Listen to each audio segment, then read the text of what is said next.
नमस्ते दोस्तों, फंडा क्लिनिकल में आपका हार्दिक स्वागत है। और आज के वीडियो में हम जानकारी लेने वाले हैं ग्रेव्स डिसीज़ के बारे में। ये जो टॉपिक है ये क्लिनिकली बहुत इम्पोर्टेंट है और साथ में एकेडमिकली भी बहुत इम्पोर्टेंट है। इस पर बहुत बार एग्ज़ाम में क्वेश्चन पूछा गया है। तो दोस्तों, आज का जो वीडियो है ये आप अच्छे से समझ लीजिए और ये वीडियो के अंत में मैं आपको बताने वाला हूँ कि आज का जो टॉपिक है इसकी PDF फाइल आप कैसे प्राप्त कर सकते हैं। तो दोस्तों, आज का जो वीडियो है आप आखिर तक ज़रूर देखिए और ये चैनल पे अगर आप पहली बार आए हैं तो इसे ज़रूर सब्सक्राइब कर लीजिए। तो दोस्तों, चलिए आज का टॉपिक हम शुरू करते हैं। तो सबसे पहले हम देखेंगे कि ये जो डिसीज़ है इसकी डेफिनेशन क्या है। तो इसकी अगर हम डेफिनेशन देखते हैं तो इसमें क्या कहा गया है कि it is an auto immune disorder that leads to hyperthyroidism due to stimulating auto antibodies against the thyroid stimulating hormone receptors and characterised by triad of, मतलब तीन चीज़ें, diffuse toxic goitre, infiltrative ophthalmopathy और infiltrative डर्मेटोपैथी। मतलब ये एक auto immune condition है, मतलब हमारी बॉडी हमारे ही बॉडी के खिलाफ कुछ एंटीबॉडीज़ बनाती है और इसके कारण डिसीज़ होती है। और ये जो डिसीज़ है इसके तीन कैरेक्टर्स हैं, मतलब डिफ्यूज टॉक्सिक गॉइटर, मतलब ये जो हमारी थायराइड ग्लैंड है उसका स्वेलिंग हो जाता है और वो बहुत ज़्यादा थायराइड हार्मोन्स सीक्रेट करती है। फिर होता है इन्फिल्ट्रेटिव ऑप्थेल्मोपैथी, मतलब हमारी जो आँख है वो बड़ी बड़ी हो जाती है, बाहर आ जाती है। फिर होता है इन्फिल्ट्रेटिव डर्मेटोपैथी, मतलब हमारी जो स्किन है वो भी बहुत थिक हो जाती है और ख़ासकर जो टिबिया जो है वहाँ की जो स्किन है वो बहुत ज़्यादा थिक हो जाती है। तो ये है ये डिसीज़ का डेफिनेशन या इसके कैरेक्टरिस्टिक्स। अब ये जो डिसीज़ है इसका नाम ग्रेव्स डिसीज़ क्यों पड़ा? बहुत लोगों को ऐसा लगता है कि ग्रेव्स माने कब्र और इसके रिलेटेड ही इसका नाम पड़ा है, लेकिन वैसा नहीं है। तो ये जो डिसीज़ है इसे पहले डिस्क्राइब किया था एक फिजिशियन ने जिनका नाम था रॉबर्ट ग्रेव। ये एक आयरिश फिजिशियन थे और इन्होंने 1835 में ये डिसीज़ पहले डिस्क्राइब की थी और फिर उनके नाम के कारण ही ये जो डिसीज़ है इसे ग्रेव्स डिसीज़ कहा गया है। इसके अलावा एक जर्मन फिजिशियन थे, उनका भी इसमें योगदान है। उनका नाम था बेसडो। उनका एक लंबा चौड़ा नाम था लेकिन उनका जो सरनेम था वो था बेसडो।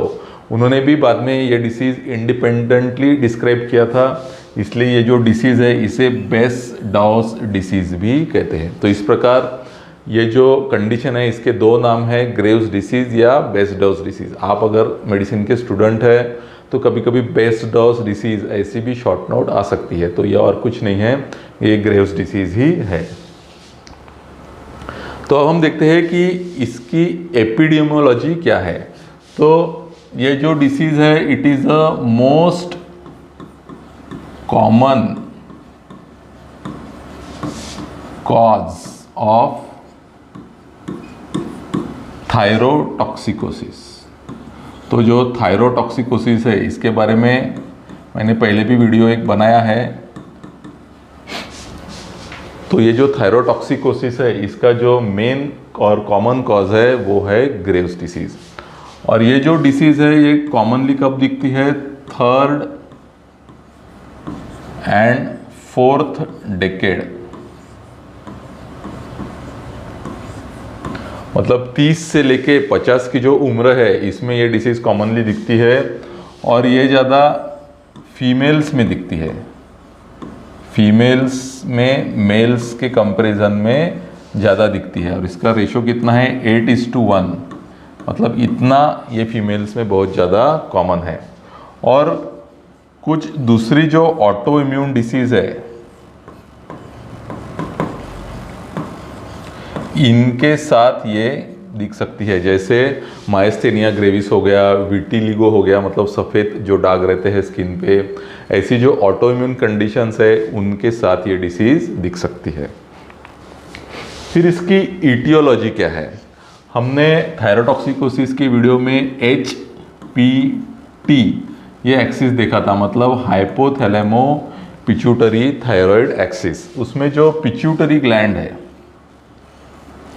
तो ये जो पिट्यूटरी ग्लैंड है ये क्या करती है, ये स्टिमुलेट करती है TSH।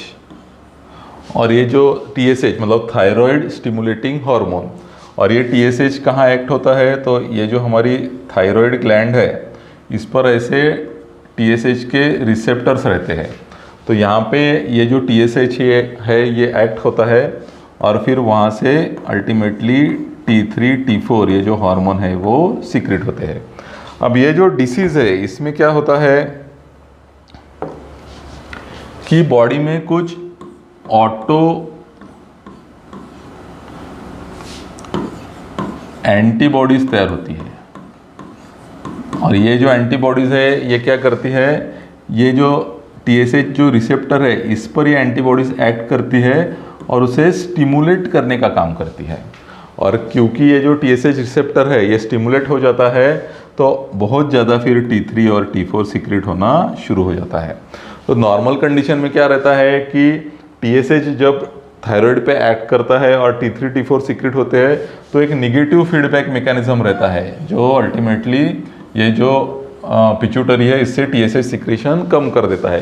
लेकिन ये जो ऑटो एंटीबॉडीज़ है इस पर ऐसा कुछ भी निगेटिव फीडबैक मैकेनिज्म नहीं रहता है, तो ये कंटिन्यूसली ये TSH रिसेप्टर को स्टिमुलेट करते रहती है और T3 T4 बहुत ज़्यादा बॉडी में बढ़ के पेशेंट को थायरोटॉक्सिकोसिस हो जाता है।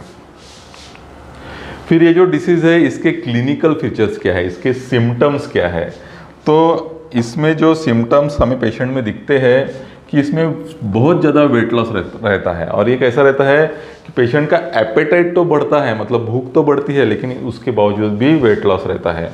उसे हीट इंटॉलरेंस रहता है, बहुत ज़्यादा उसे गर्मी होती है, बहुत ज़्यादा उसे पसीना आता है, बहुत ज़्यादा उसकी दिल की जो धड़कन है वो तेज़ हो जाती है, उसे पल्पिटेशंस फील होने लगते हैं, नर्वसनेस, एंजाइटी, बहुत एंशियस रहता है पेशेंट, इरिटेबल रहता है, बहुत ज़्यादा उसे थकान रहती है क्योंकि मस्कुलर वीकनेस बहुत ज़्यादा रहता है। इसमें बॉवेल मूवमेंट्स भी बहुत ज़्यादा बढ़ जाती है, मतलब डायरिया हो जाता है। और जो फीमेल्स है उनमें बहुत ज़्यादा मेंस्ट्रुअल इरेगुलरिटीज़ भी दिखती है। तो ये है ये डिसीज़ के इम्पोर्टेंट सिम्टम्स। फिर इसमें साइंस क्या रहती है, तो जैसे मैंने आपको बोला था कि डिफ्यूज गॉइटर मतलब थायराइड की स्वेलिंग हो जाती है, और अगर आप स्टेथोस्कोप से सुनेंगे तो वहाँ पे आपको ब्रूई भी सुनाई देगी क्योंकि उसमें ब्लड फ्लो बहुत ज़्यादा बढ़ा हुआ रहता है। फिर पेशेंट के रिफ्लेक्सेस हम अगर चेक करेंगे तो हाइपर रिफ्लेक्सिया रहता है और उसे बहुत ज़्यादा पेशेंट को ऐसे ट्रेमर्स भी रहते हैं। पेशेंट को ऑप्थेल्मोपैथी रहती है, एक्सोप्थेल्मोस रहता है, इसे ग्रेव्स ऑर्बिटोपैथी या ऑप्थेल्मोपैथी कहते हैं। ये इसका कैरेक्टरिस्टिक फीचर है, मतलब इसमें आंखें जो है वो बड़ी बड़ी हो जाती है और बाहर आ जाती है। फिर इन्फिल्ट्रेटिव डर्मेटोपैथी रहती है जिसे प्री टिबियल मिक्सिडीमा भी कहते हैं, और इसके अलावा थायराइड एक्रोपैथी भी रहती है। तो ये जो ऑप्थेल्मोपैथी है, डर्मेटोपैथी, एक्रोपैथी, इसके बारे में हम डिटेल में आगे देखेंगे। दोस्तों इस प्रकार ये ऑप्थेल्मोपैथी रहती है। आप देखेंगे कि ये जो पेशेंट है ये ग्रेव्स डिसीज़ का पेशेंट है और किस प्रकार इसकी जो आंखें हैं वो बाहर आ गई है। अब इसमें क्या होता है, इसके पीछे की अगर पैथोफिजियोलॉजी हम देखेंगे तो इसमें क्या होता है कि ये जो ऑर्बिट में ये जो रिट्रोऑर्बिटल फैट है और ये जो मसल है, अब ये जो है ये एक नॉर्मल आदमी की आँख है और ये जो है ये ग्रेव्स डिसीज जिसको हुई है उसकी आँख है। तो इसमें क्या होता है कि ये जो रिट्रो ऑर्बिटल फैट जो है ये इसमें बहुत ज़्यादा बढ़ जाता है, और फिर ये जो मसल्स है यहाँ पे आप देखेंगे कि ऐसी पतली पतली मसल है लेकिन इसमें मसल भी बहुत जाड़ी हो जाती है। तो इसके कारण क्या होता है कि ऑर्बिट में बहुत ज़्यादा ये जो फैट और जो मसल है उनका जो ओवरऑल वॉल्यूम है वो बढ़ने के कारण फिर ये जो आँख है वो थोड़ी सी बाहर आ जाती है। तो ये है इसके पीछे की पैथोफिजियोलॉजी। और ऐसा क्यों होता है, तो ये भी एक प्रकार का एक इम्यून रिस्पॉन्स ही है। तो ये जो एंटीबॉडीज़ तैयार होती है ये डिसीज़ में वो वहाँ भी एक्ट करती है और ऐसे चेंजेस इसमें होते हैं। अब ये ऑप्थेल्मोपैथी जो होती है इसके सिम्टम्स और साइंस क्या है, तो सिम्टम्स में देखेंगे कि ड्राई आइज रहती है, पेशेंट को कंजंक्टिविटिस होता है, ऑर्बिटल पेन होता है, आंखें बहुत उसकी दुखती है, फोटोफोबिया होता है, वो लाइट ज़्यादा सहन नहीं कर सकता है, सूजन आती है आंखों के आजू बाजू में, कभी कभी डबल भी इसमें दिखता है क्योंकि जो आंखें है वो बाहर आ जाती है। आइज़ की जो मूवमेंट है वो बहुत रिस्ट्रिक्टेड हो जाती है, इजीली वो आंखें अपनी नहीं हिला सकता है, उसे बहुत फुलनेस या प्रेशर ये होता है। और अगर आँख के अंदर अगर प्रेशर बहुत ज़्यादा बढ़ गया तो जो ऑप्टिक नर्व है उस पर भी प्रेशर आता है और उसमें पेशेंट का जो विजन है वो भी कम हो सकता है। अगर साइंस हम देखेंगे तो उसमें प्रोप्टोसिस रहता है, मतलब आंखें बाहर आ जाती है। आईलिड रिट्रैक्शन रहता है, तो आई की जो हमारी ऊपर की जो आईलिड है वो ऐसी पीछे हो जाती है, वो आगे मतलब हम अगर आँख बंद करेंगे तो ये जो आईलिड है ये पूरे आँख को बंद नहीं करती है। फिर लेगोप्थेल्मोस भी रहता है, कीमोसिस रहता है, रेड हो जाती है आँखें, कंजंक्टिवल रेडनेस, पेरिऑर्बिटल एडिमा और पेपिलोडिमा। अगर हम इसे फंडोस्कोपी में देखेंगे तो जो ऑप्टिक डिस्क है वहाँ पे भी हमें सूजन दिख सकती है। तो ये होता है ऑप्थेल्मोपैथी ऑफ ग्रेव्स डिसीज़। इसकी मैनेजमेंट हम कैसे करते हैं, तो इसमें स्मोकिंग हमें बंद करना पड़ता है क्योंकि ये एक बहुत इम्पोर्टेंट इसका रिस्क फैक्टर है। फिर ड्राइनेस के लिए हम पेशेंट को आर्टिफिशियल टीयर्स दे सकते हैं। सीवियर अगर डिसीज़ है तो हमें स्टीरॉइड्स भी यूज़ करने का काम पड़ता है इन्फ्लेमेशन को कम करने के लिए। और अगर बहुत ज़्यादा एडवांस्ड केस है तो फिर हमें ऑर्बिटल डीकॉम्प्रेशन सर्जरी भी करनी पड़ती है। तो ये हो गया ऑप्थेल्मोपैथी। अब देखेंगे हम डर्मोपैथी। अब ये जो डर्मोपैथी है इसे प्री टिबियल मिक्सिडिमा भी कहते हैं। तो ये किस लिए कहते हैं, तो यहाँ पे हम देखेंगे कि इस प्रकार ये जो टिबिया है इसके सामने की जो स्किन है ये बहुत थिक हो गई है, ब्लैक हो गई है, प्री टिबियल, इसलिए इसे प्री टिबियल मिक्सिडिमा कहते हैं। फिर ये जो ग्रेव्स डिसीज़ है उनमें सिर्फ 1 to 5% पेशेंट में ही मिलता है, सभी पेशेंट में ये नहीं दिखता है। तो इसकी खासियत क्या रहती है कि नॉन पिटिंग एडिमा रहता है। एडिमा दो प्रकार का रहता है, पिटिंग और नॉन पिटिंग। तो इसमें नॉन पिटिंग टाइप का एडिमा रहता है और ऐसी जो स्किन है उसमें प्लाक्स तैयार हो जाते हैं, यानी जो स्किन है वो बहुत ज़्यादा थिक हो जाती है। तो ये है डर्मोपैथी। फिर है एक्रोपैची। अब एक्रोपैची जो है वो लेस देन 1%, बहुत ही कम ग्रेव्स डिसीज़ के पेशेंट में ये हमें दिखता है। इसमें क्या रहता है कि जो फिंगर्स है उनका पेनफुल क्लबिंग ऑफ फिंगर्स हो जाता है, या फिर टोज का भी, पैर का भी हो सकता है, और साथ में जो हमारे हाथ है और पैर है उसमें स्वेलिंग भी आ सकती है। तो यहाँ पे आप देखेंगे कि इस प्रकार ये जो पेशेंट है इसकी अगर हमने उंगलियां देखी तो इस प्रकार ये जो है यहाँ पे क्लबिंग हुआ है और उसके वहाँ पे बहुत सारा स्वेलिंग हो चुका है। तो इसे कहते हैं थायराइड एक्रोपैची। अब हम आज के वीडियो के इम्पोर्टेंट पार्ट की तरफ जा रहे हैं और वो है कि ये जो डिसीज़ है इसका डायग्नोसिस हम कैसे करते हैं। तो इसमें सबसे पहले हम करते हैं लेबोरेटरी टेस्ट। इसमें हम करते हैं थायराइड फंक्शन टेस्ट। इसमें क्या होता है कि फ्री T4 और फ्री T3 ये बढ़े हुए मिलेंगे हमें, और जो TSH है वो बहुत ज़्यादा कम हो जाएगा, क्योंकि T3 T4 बढ़ने के कारण वो जो पिट्यूटरी है उसे निगेटिव फीडबैक से जो TSH है वो बहुत ज़्यादा कम हो जाता है। तो ये है इसका इम्पोर्टेंट फाइंडिंग। और इसके साथ साथ फिर अगर हम TSH रिसेप्टर एंटीबॉडीज़ अगर चेक करेंगे तो मोर देन 90% पेशेंट में हमें ये पॉजिटिव मिल सकता है। तो ये इम्पोर्टेंट 2 लेबोरेटरी टेस्ट हम इसमें करते हैं। फिर इमेजिंग में हम क्या करते हैं कि थायराइड का हम अल्ट्रासाउंड करते हैं। अगर ये हम करेंगे तो इसमें क्या दिखेगा हमको कि जो थायराइड है वो बहुत बड़ी हो गई है, मतलब डिफ्यूज एनलार्जमेंट हो गया है। और उसमें हम अगर कलर डॉपलर डालेंगे तो उसकी हमें दिखेंगे कि वैस्कुलरिटी बहुत बढ़ गई है, मतलब वहाँ पे जो ब्लड फ्लो है वो बहुत ज़्यादा है। तो ये हमें मिलेगा थायराइड अल्ट्रासाउंड में। फिर हम इमेजिंग में और एक इम्पॉर्टेंट इन्वेस्टिगेशन करते हैं, वो है radio active iodine Uptake scan. मतलब रेडियो एक्टिव आयोडीन जो है वो पेशेंट को दिया जाता है और वो किस प्रकार थायराइड के अंदर जाता है, उसका अपटेक कैसे होता है, इस पर से भी इसका डायग्नोसिस होता है। तो इसमें क्या दिखेगा हमें कि डिफ्यूजली एनलार्ज थायराइड दिखेगा विथ इंक्रीज्ड अपटेक। अब नॉर्मल कंडीशन में क्या है, देखिए ये थोड़ा सा ही अपटेक हुआ है, और इसके कंपैरिजन में ग्रेव्स डिसीज में देखेंगे तो पूरा ये काला काला हो चुका है। तो इस प्रकार जो ग्रेव्स डिसीज़ है उसमें आयोडीन का अपटेक ज़्यादा हो जाता है। वो इसलिए होता है क्योंकि ये जो ग्रेव्स डिसीज़ वाली जो थायराइड है वो बहुत ज़्यादा थायराइड हार्मोन बनाती है, और थायराइड हार्मोन बनाने के लिए उसे बहुत ज़्यादा आयोडीन की गरज पड़ती है। तो इसीलिए ये जो अपटेक है ये ग्रेव्स डिसीज़ में बहुत ज़्यादा बढ़ जाता है। फिर इसके अलावा हम सीटी स्कैन या फिर एमआरआई भी कर सकते हैं किसका, ऑर्बिट का। तो इसमें हमें क्या दिखेगा कि ये जो बेली है, ये जो मसल्स है, आप यहाँ पे देखेंगे ये जो मसल है ये इतनी बड़ी हो गई है और एक इस प्रकार दिखती है, ये कोका कोला के बॉटल के जैसी दिखती है ये जो एक्स्ट्राओक्युलर मसल है, इसलिए इसे कोका कोला बॉटल साइन भी कहते हैं। तो इस प्रकार ये जो डिसीज़ है इसमें हम अलग अलग इन्वेस्टिगेशंस कर सकते हैं। अब हम देखते हैं आज के वीडियो का मोस्ट इम्पॉर्टेंट पार्ट, और वो है कि ये जो ग्रेव्स डिसीज़ है इसकी ट्रीटमेंट हम कैसे करते हैं।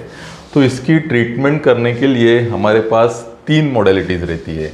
सबसे पहली जो मॉडलिटी है वो है मेडिकल मैनेजमेंट, मतलब इसमें हम अलग अलग प्रकार के जो ड्रग्स है वो यूज़ करते हैं और ये जो डिसीज़ है इसे ट्रीट करते हैं। फिर दूसरा जो मॉडलिटी है वो है radio active iodine. Radio active iodine का यूज़ करके हम जो थायराइड जो टिश्यू है उसे बंद कर देते हैं और इससे हम जो हाइपरथायराइडिज्म है वो कम करते हैं। और तीसरा इसका जो मॉडलिटी ऑफ ट्रीटमेंट है वो है सर्जरी।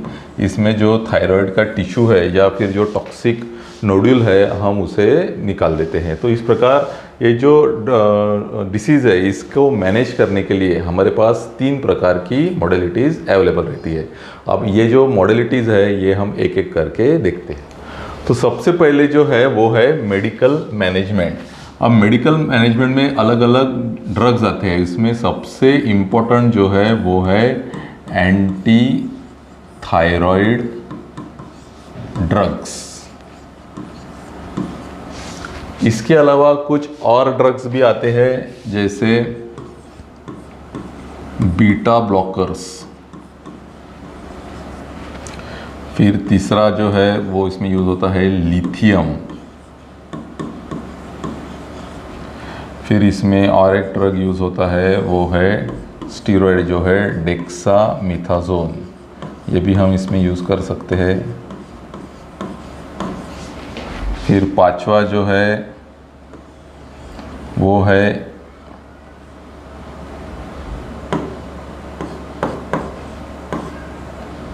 इनऑर्गेनिक आयोडीन, और आखिरी में जो है वो है कोलेस्टायरामाइन। तो इस प्रकार के अलग अलग जो ड्रग्स है हम इसमें यूज़ करते हैं। तो अब हम देखेंगे सबसे पहले एंटी थायराइड ड्रग्स। अब एंटी थायराइड ड्रग्स जो है वो 3 प्रकार के हमारे पास है। एक है कार्बीमेज़ोल, फिर दूसरा है मेथीमेज़ोल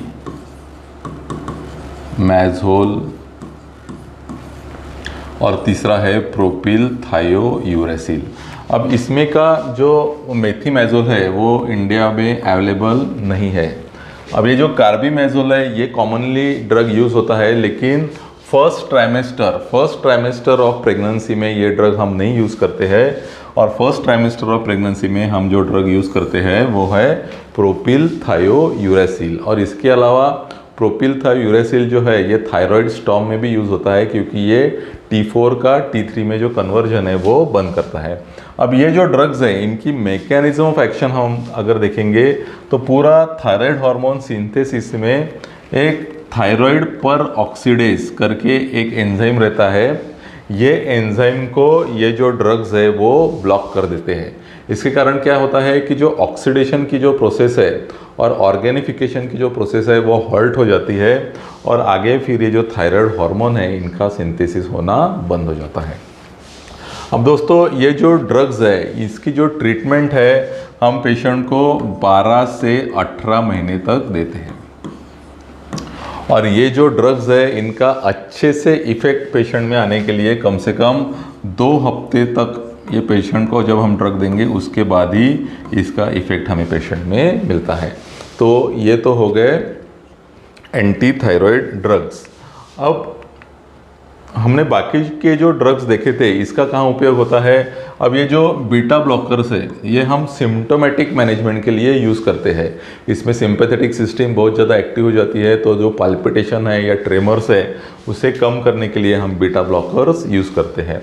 अभी लिथियम क्या करता है कि जो थायराइड हार्मोन है उसका जो रिलीज़ है वो ये लिथियम इनहिबिट कर सकता है। डेक्सामेथासोन क्या करता है कि जो T4 का जो T3 में जो कन्वर्जन होता है इसे डेक्सामेथासोन इनहिबिट कर देता है। अब इनऑर्गेनिक जो आयोडीन है ये थायराइड हार्मोन की जो रिलीज़ है उसको भी कम करता है, और इम्पॉर्टेंट चीज़ ये करता है कि जो थायराइड ग्लैंड की जो वैस्कुलरिटी है इसे ये ड्रग कम करता है। अब कोलेस्टेरामिन क्या करता है कि जो थायराइड हार्मोन का जो एब्सॉर्प्शन है वो गट में से कम कर देता है और उसका जो एक्सक्रीशन है वो बढ़ाता है। तो ये जो मेडिकल मैनेजमेंट है इसमें मेन तो है एंटी थायराइड ड्रग्स, लेकिन इसके अलावा अलग अलग कंडीशन में हम ये बाकी के ड्रग्स भी यूज़ कर सकते हैं। तो दूसरी फिर इसमें जो मॉडलिटी है वो है रेडियो एक्टिव आयोडीन। अब रेडियो एक्टिव आयोडीन कब यूज़ करते हैं, तो ऐसे जो लोग हैं जो ये जो एंटी थायराइड ड्रग्स है इन्हें अच्छे से रिस्पॉन्ड नहीं करते हैं या फिर ये ड्रग इन्हें टॉलरेट नहीं होते हैं, तो ऐसे पेशेंट्स में हम रेडियो एक्टिव आयोडीन प्रिफर करते हैं। अब ये जो ट्रीटमेंट मॉडलिटी है ये प्रेगनेंसी और जो ऑर्बिटोपैथी है इसमें ये जो ट्रीटमेंट है ये कॉन्ट्राइंडिकेटेड रहती है।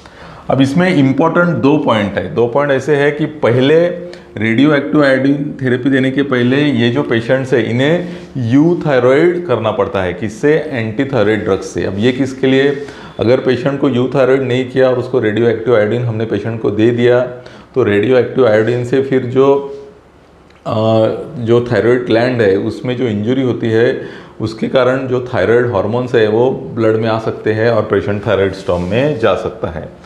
लेकिन इसमें इम्पॉर्टेंट चीज़ ये भी है कि रेडियो एक्टिव आयोडीन चालू करने के 3 से 7 दिन पहले हमें ये जो एंटी थायराइड ड्रग्स है ये बंद करने पड़ते हैं। ये इसलिए कि ये जो ड्रग्स है ये अगर हम बंद नहीं करेंगे तो ये जो रेडियो एक्टिव आयोडीन है ये थायराइड में एब्सॉर्ब होगा ही नहीं और फिर अच्छे से इसकी ट्रीटमेंट नहीं होगी। अब इसका मेन प्रॉब्लम ऐसा है कि छोटे से छोटे डोज में भी पेशेंट को क्या हो सकता है, हाइपोथायरॉयडिज्म हो सकता है। ये इसका एक मोस्ट इम्पॉर्टेंट एक साइड इफ़ेक्ट है। अब और इसमें चीज़ ये है कि एक बार हमने पेशेंट को रेडियो एक्टिव आयोडीन अगर दे दिया तो उसके 6 महीने के उसके बाद में 6 महीने तक हमें पेशेंट को कहना है कि आपको प्रेगनेंसी अवॉइड करनी है। तो ये कुछ इंपॉर्टेंट पॉइंट्स है रेडियो एक्टिव आयोडीन के। फिर जो तीसरी जो मॉडलिटी है वो है सर्जिकल मैनेजमेंट। और सर्जिकल मैनेजमेंट हम कहाँ करेंगे, एक तो बहुत लार्ज गॉइटर है, बहुत बड़ा गॉइटर है, या फिर पेशेंट को हम मैलिग्नेंसी भी सस्पेक्ट कर रहे हैं वो थायराइड में, या कोई बाकी जो दूसरी ट्रीटमेंट है वो सब फेल हो चुकी है, वो एंटी थायराइड ड्रग्स भी फेल हो चुके हैं और रेडियो एक्टिव आयोडीन भी फेल हो चुके हैं। तो इसमें हम सर्जिकल मैनेजमेंट करते हैं। ये जो ट्रीटमेंट है इसकी कॉम्प्लिकेशंस में क्या है कि हाइपोकैल्सीमिया होता है। ये इसलिए कि थायराइड के पीछे जो पैराथायराइड ग्लैंड है उसमें इंजरी हो गई तो हाइपोकैल्सीमिया हो सकता है। इसके साथ साथ रिकरेंट लैरिंजियल नर्व इंजरी भी इसमें हो सकती है। अब ये जो सर्जरी है इसमें भी हमें पेशेंट को पहले यूथायरॉइड करने की ज़रूरत रहती है, जो इसलिए कि इसमें जो फिर हम पेशेंट को एनेस्थीसिया देते हैं, ये जब एनेस्थीसिया हम पेशेंट को देंगे तो आयरिथमिया पेशेंट को होने के चांसेस बहुत ज़्यादा रहते हैं। तो इसलिए हम पेशेंट को यूथायरॉइड करते हैं ताकि ये जो आयरिथमिया है वो ना हो और पोस्ट ऑपरेटिव थायराइड स्टॉर्म इसमें भी पेशेंट ना जाए। तो आयरिथमिया प्रिवेंट करने के लिए और post operative thyroid storm prevent करने के लिए सर्जरी से पहले हमें पेशेंट को यूथायरॉइड करना है एंटी थायराइड ड्रग्स से। अब इसमें अलग अलग सर्जिकल प्रोसीजर्स हम यूज़ करते हैं, जैसे टोटल थायरॉइडेक्टोमी हो गया, यूनिलैटरल टोटल एंड कॉन्ट्रालैटरल सब टोटल थायरॉइडेक्टोमी, या फिर बायलैटरल सबटोटल थायरॉयडेक्टोमी। तो कितनी इसमें थायराइड टिश्यू निकाली जाती है, उस प्रकार की अलग अलग टाइप की इसमें सर्जरी की जाती है। तो ये हो गए 3 इम्पॉर्टेंट ट्रीटमेंट मॉडलिटीज़। पहली है मेडिकल मैनेजमेंट, फिर है रेडियो एक्टिव आयोडीन और फिर है सर्जिकल मैनेजमेंट। अब हम देखते हैं कि ये जो ग्रेव्स डिसीज़ है इसमें पेशेंट में क्या क्या कॉम्प्लिकेशंस हो सकते हैं। तो पहला तो है वो है कार्डियोवैस्कुलर कॉम्प्लिकेशंस। इसमें पेशेंट को एट्रियल फिब्रिलेशन हो सकता है या पेशेंट कार्डियक फेल्यूर में भी जा सकता है। इसमें जो कार्डियक फेल्यूर रहता है वो हाई आउटपुट कार्डियक फेल्यूर रहता है। इसमें पेशेंट थायराइड स्टॉर्म में भी जा सकता है, जिसे थायरोटॉक्सिक क्राइसिस भी कहते हैं। इसमें पेशेंट को ऑस्टियोपोरोसिस भी होता है, क्योंकि हाइपरथायराइडिज्म के कारण जो टर्नओवर है बोन्स में कैल्शियम का वो बढ़ जाता है। इसके कारण फ्रैक्चर्स भी हो सकते हैं। अब ये गॉइटर के कारण भी बहुत सारे प्रॉब्लम होते हैं, जैसे ट्रकियल कॉम्प्रेशन हो सकता है। बहुत बड़ी यहाँ पे थायराइड है तो उसके पीछे जो ट्रकिया है उस पर प्रेशर आके उसका कॉम्प्रेशन होता है और पेशेंट को सांस लेने में तकलीफ होती है। उसके साथ साथ यूसोफेगस में भी अगर इसका इफेक्ट आ गया तो पेशेंट को निगलने के लिए भी तकलीफ हो जाती है। और एक इसमें कॉम्प्लिकेशन है कि जो ऑर्बिटोपैथी है, जो ऑप्थेल्मोपैथी है, उसमें अगर ऑप्टिक नर्व पे अगर कॉम्प्रेशन हो गया तो पेशेंट को ब्लाइंडनेस भी हो सकता है। तो दोस्तों, इस प्रकार आज के वीडियो में हमने ग्रेव्स डिसीज़ क्या रहता है इसके बारे में संपूर्ण जानकारी ली है। आज के टॉपिक की जो PDF नोट्स है वो आपको मैं देने वाला हूँ। इसके लिए आपको डिस्क्रिप्शन बॉक्स में एक लिंक दी है, वहाँ पे आपको जाके क्लिक करना है। ये जो लिंक है ये एक्चुअल में मेरी वेबसाइट है www.fundaclinical.in। ये वेबसाइट पे आपको जाके वहाँ पे आपको लॉगिन करना पड़ेगा और वहाँ पे फिर जो डिजिटल प्रोडक्ट्स है उस पर आप अगर क्लिक करेंगे तो वहाँ पे आपको इसके जो PDF नोट्स है वो डाउनलोड करने के लिए मिल जाएंगे। तो दोस्तों, आज का जो वीडियो है ये अगर आपको अच्छा लगा तो ज़रूर अपने दोस्तों में से शेयर कीजिए और ये चैनल पे अगर आप पहली बार आए हैं तो इसे ज़रूर सब्सक्राइब कर लीजिए। तो दोस्तों, अगले वीडियो में मिलते हैं एक नए टॉपिक के साथ। तब तक के लिए